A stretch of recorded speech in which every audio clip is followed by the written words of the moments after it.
Manifestações e caça aos PIDs. As manifestações espontâneas continuaram durante todo o dia de ontem com grande vitalidade, como se as pessoas não tivessem dentro de si um limite para o esgotamento. O povo vivendo os momentos de festa que sucederam à queda do fascismo. Parece sentir uma necessidade inesgotável de transbordar os sentimentos largo tempo guardados em silêncio. As manifestações continuaram. Entre as muitas a que assistimos, destacamos uma delas, constituída essencialmente por jovens operários que exigiam, através de cartazes e slogans, o julgamento público dos criminosos fascistas e também a instauração das liberdades sindicais.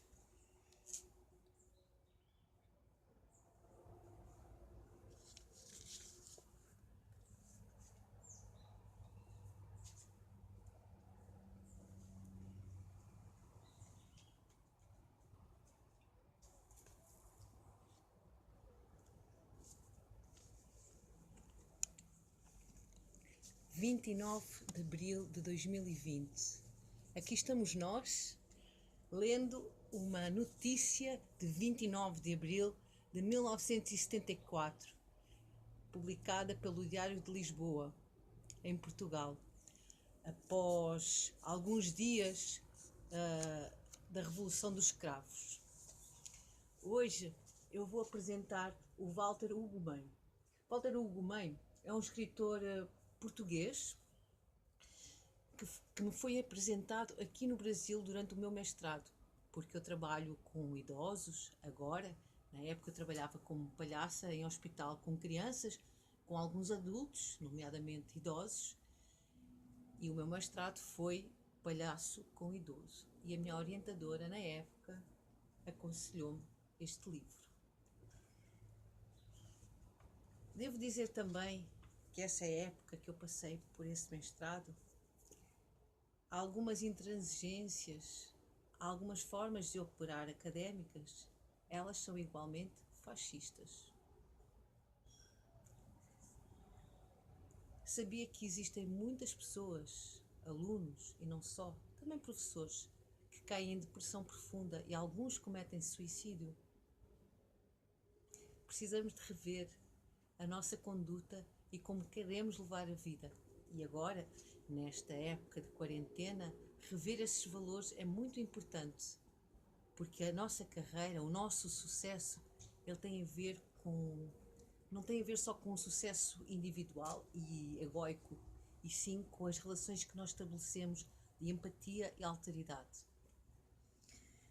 Esta notícia, a PID, era a polícia secreta do regime fascista português. As pessoas não podiam falar, havia censura. E o nosso vizinho, ou mesmo nós, por motivos vários, poderíamos dar com os dentes, delatar um vizinho, um familiar, um amigo, um companheiro nosso. E esse assunto, ele é muito delicado, porque quem não viveu essa situação não pode julgar, porque muitas vezes algumas pessoas, sob tortura, sob pressão, delataram, não porque elas quisessem, porque elas foram obrigadas e a dor era muita,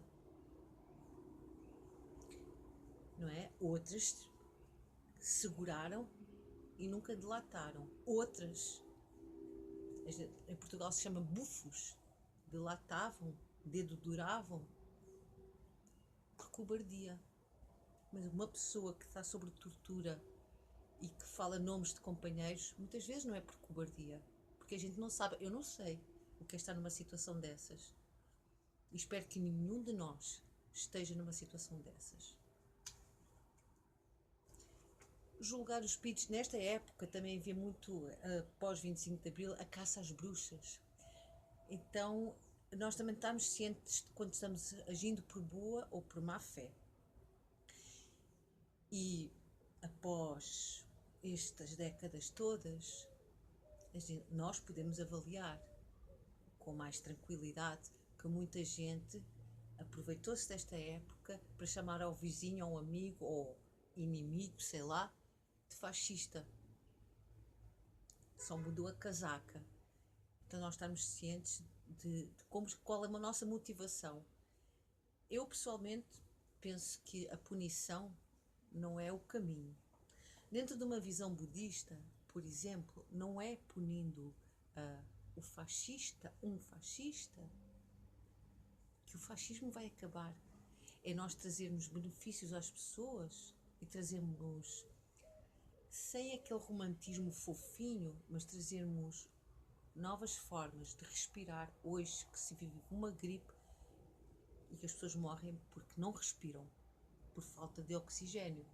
E nós temos que reaprender a respirar, a ter essa autodisciplina de parar, sentar e respirar profundamente. Então, muita gratidão às pessoas que estão aí disponibilizando vídeos de yoga, de budismo, meditação guiada, conduzida, que não tem necessariamente a ver com correntes religiosas. Todo mundo pode meditar. Eu vou apresentar este livro brevemente, o Walter Hugo Mãe, A Máquina de Fazer Espanhóis. Logo no início, este livro é passado num lar de idosos. E o primeiro capítulo tem o nome de O Fascismo dos Bons Homens.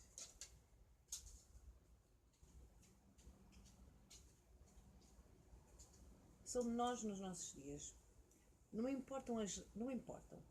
As liberdades também fazem isso. Uma não importância do que se pensa. Porque parece que já nem é preciso pensar. Sabe, é como não termos sequer de pensar na liberdade. É um dado adquirido, um dado dado no Brasil.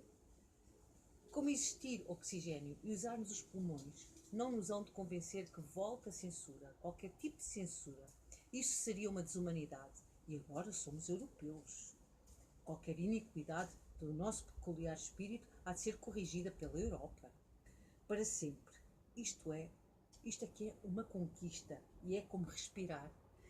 Existir o oxigênio e usarmos os pulmões. Não se mete requerimento. Faz-se e fica feito e não passa pela cabeça de ninguém que seja de outro modo.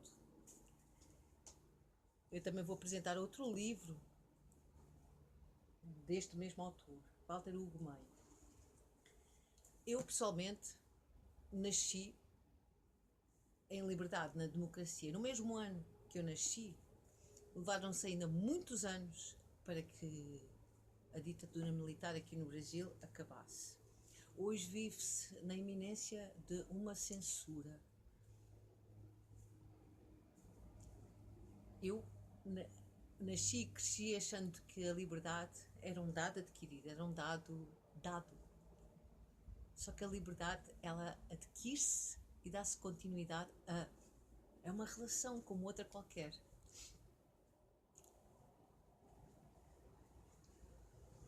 Hoje, mais do que nunca, é preciso respirar e nós nos informarmos e não fazermos bem a tudo o que nos aparece. E mais que tudo, talvez o que seja mais revolucionário, e é tão revolucionário que já foi dito há milhares e milhares de anos, por hindus, por budistas, por várias correntes espirituais, que não precisa de ter inimigos. Hindus não é muito, talvez, o bom exemplo, porque é uma sociedade de castas, não é? E há que repensar nisso, não é? Quando eu pessoalmente sou um pouquinho reticente a essas idas à Índia, porque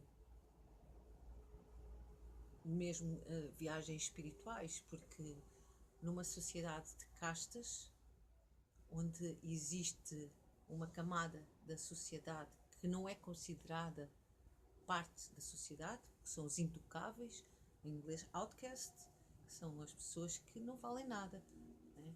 São as pessoas que são os varredores de rua, que limpam as ruas, que tocam tambor, porque é feito de pele de animal, o tambor.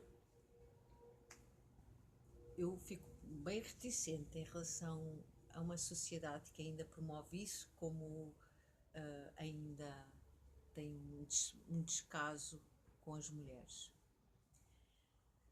Não termos inimigos, e sim dentro das nossas possibilidades, tentar levar compaixão, empatia para quem está confuso mental, ou pelo menos não nos deixarmos arrastar pela confusão mental, já é revolucionário.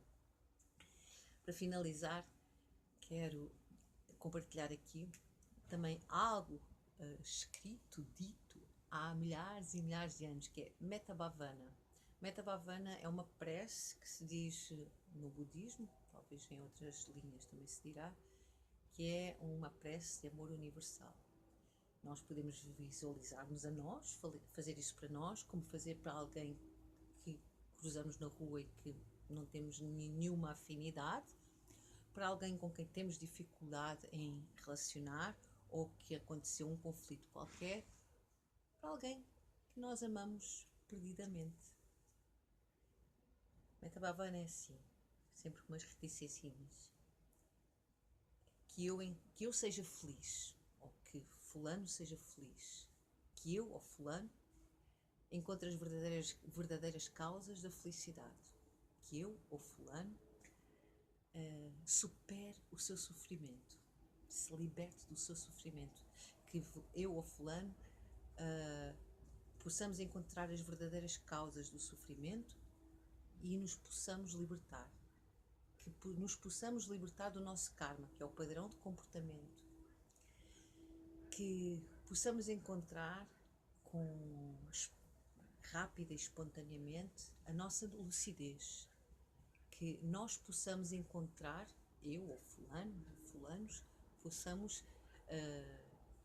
ajudar outras pessoas, outros seres, beneficiar outros seres e que possamos assim encontrar a nossa verdadeira fonte de alegria e energia.